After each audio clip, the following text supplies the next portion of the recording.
What's up? I just got this last minute call to call into a Philadelphia sports radio station, A2Dradio.com, to talk about the Byron Maxwell deal that's about to happen. They want to get my opinion, so here we go.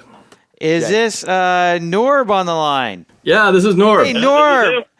Welcome to the Philly Sports Phix. Thanks for having me. This is great. Yeah, thank you for calling in. Everyone, this is Norb. Can you pronounce your last name for me? Because I don't want to butcher it. Yeah, it's Kawili. Like Kawili. Okay, I didn't want to butcher it, Norb. You wouldn't be the first, so.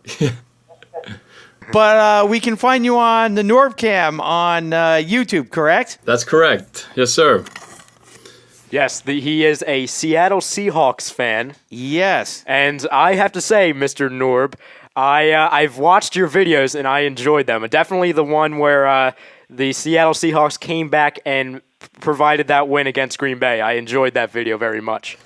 Oh, and I enjoyed that game very much. So yes, I'm sure you did. I'm glad you were able to watch that video. Yeah, that was a game, a rare game, a comeback like that. So we were fortunate to witness that one.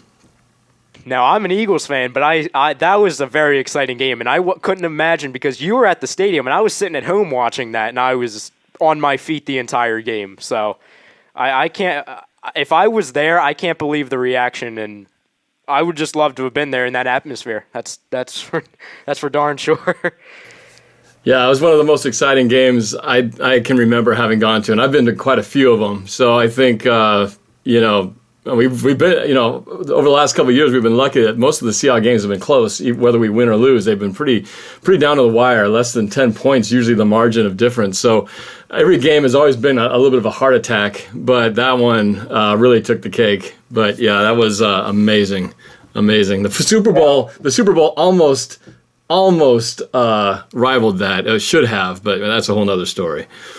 I saw that video as well. But as you probably know, we have received Byron Maxwell, previously with your Seattle Seahawks. How's the feeling over there in Seattle? I think the feeling is that we're actually very happy for him because, we all kind of saw it coming that once he became a free agent, knowing how well he's played, that he wasn't going to be here. So we kind of just, when the season came to an end, we were just hoping, we could pull in one more Super Bowl with him before he had to go. But he's too good to be able to, we'd be able to keep him and wouldn't be able to afford to keep him. And he's earned it. He's really earned his way up to get to this point to where he's a featured corner. So Philadelphia is definitely the recipient of a really good player. You guys won't regret that move. Would you characterize him as a number one corner in the NFL, Norb? Yeah, actually I would. Now we never got to see him in that light because he was playing opposite, the number one corner, arguably, in the NFL. So he always got the number two corner, treatment. But the way he played, he was thrown to quite a bit. And the fact that he got so many reps and so much mileage over the last season, almost 2 seasons, as the number two guy, really sharpened him up to where, we start to, when he wasn't in there for a short stint, we really missed him because we realized how good he had become. And it's hard to appreciate him when you got Sherman taking up so much of the attention. But when you look at his play and what he does over the weeks that we started to see him game after game, we realized, man, this guy is really good. He's really good. So, yeah, I think he can hold his own. Norb, do you feel like the Eagles, I know you said you're happy for him, do you think they overpaid for him, making him like one of the top 5 paid corners in the league? You think he's worth all that? I don't know. It's always hard to say. I know that he was, one of the top corners, if not the top corner on the free agent market. So Philadelphia, knowing how badly you guys have needed some corner help, it's not a surprise that they'd throw some money at it because I know you guys have had some struggles there. And to say it, understate that, but. The reality is this guy is, Seattle plays mostly, 3 deep zone or man coverage. And the thing about Byron Maxwell is that he's great in press coverage, and you rarely see him. If I can't even remember a time he ever gets beat deep.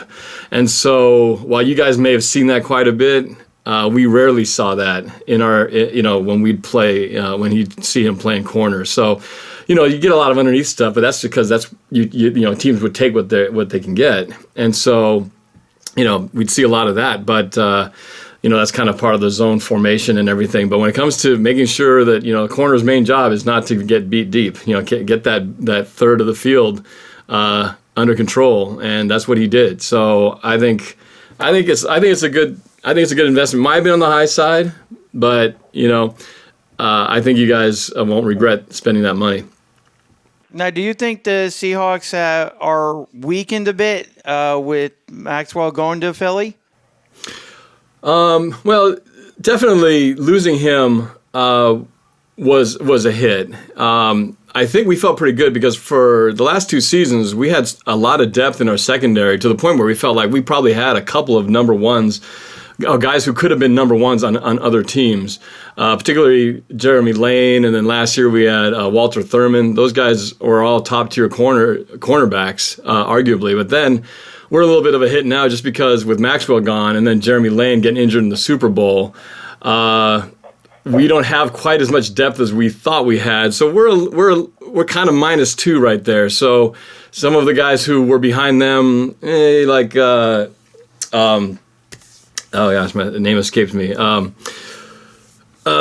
next guy up who played a lot in the Super Bowl after Lane went out didn't fare so well, and he's had his struggles. So so I think once Lane comes back, we'll be a little bit better. But there's no arguing that we lost something not having Maxwell. I mean, it felt the same way. Ironically, I never wanted to see Brandon Browner go. But the same thing basically happened with him that is happening with Maxwell, and ironically, Browner is the one who pretty much caused the Seahawks to lose the Super Bowl, if you really look at it. So that's a great cornerback playing against us and shutting us down. So I wouldn't be surprised if we played Maxwell in a future game or a championship or playoff game, that Maxwell would give us some fits as well. So yeah, we got some ground to make up for ourselves in the secondary. One last thing while we got you on the phone. What do you think about your one of your rivals, the 49ers, losing their running back, Mr. Gore, over to the Eagles? Yeah, I just saw that breaking news this afternoon. If it had been a season or 2 ago, I'd probably be jumping for joy and cheering. But the reality is Gore's lost a step or so. It seems like over the past year, last season and a half. So it felt like he was already starting to kind of get on the downside of his career. He's up there in age, and so while it wasn't as much of a news-shattering type of announcement as it would have been, like I said, a couple years ago when he was still causing us problems. We've had so many bad memories of him tearing it up against the Seahawks that it's definitely kind of a relief. Yeah, it's sort of sad to see a rival guy who you just knew you'd have to get your A game on to face, leave like that. So, yeah, a little mixed feelings. Kind of like Harbaugh leaving. It's like we're relieved because I think Harbaugh made that team so good in the same way that Gore was so good with that team. Much like he's like a mirror image of Lynch, just like Harbaugh, sort of a mirror alter version of Carroll. To see those two not there was such a big part of their identity for such a big chunk of the last few seasons. It's kind of sad to see him go, but it'll be interesting to see how they use him over there. Really, the shocking news was when McCoy was traded. I know that you guys must have been flipping out about that. Well, yeah, some of us were and some of us weren't, and we're actually coming up later in the show. We're actually going to recap a viral video about a fan that wasn't too happy with that. Our buddy EDP. Yes. Oh, yeah. I love that guy. That guy cracks me up. Now, Norb, are you going to be doing any more collabs with Philadelphia? I hope so. At this point, unless, of course, there's a playoff matchup in the near future this season, we're not scheduled to play them yet. So, the urgency to do a collab right now is probably not on the near horizon, but I'm certainly down anytime she is. So we had a lot of fun. That was a blast to try something like that, and it was fun. So, and the game turned out pretty good as far as I'm concerned. So I would love to do something because she's a great fan, great YouTuber. So I hope we'd get to do one again in the near future. Cool. All right, Norb. Well, we appreciate you calling, and I guess we wish your Seahawks luck in the next year, but hopefully we see each other sometime in the playoffs. Playoff game. Thanks a lot, Norb. We really do appreciate it. All right. Well, good luck to you guys this season. And like I said, if we do end up meeting up, that means good things are happening for both our teams. Yes, that is correct. And we'd love to have you back on the show, too. All right. Okay. Well, have a great off season, and best of luck in 2015. Same to you. Same to you, Norb. All right.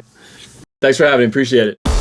Thank you for watching NorbCam. To subscribe to my YouTube channel, click the button at the top. To watch my Super Bowl interview with Paul Byron from 12 for 12's radio, click the video on the left. To watch the Miracle to Clink NFC Championship win versus the Packers, click the video in the middle. To watch the Super Bowl heartbreak, my view and reaction to that final drive, click the video on the right. And check out NorbCam.com. Thanks for watching.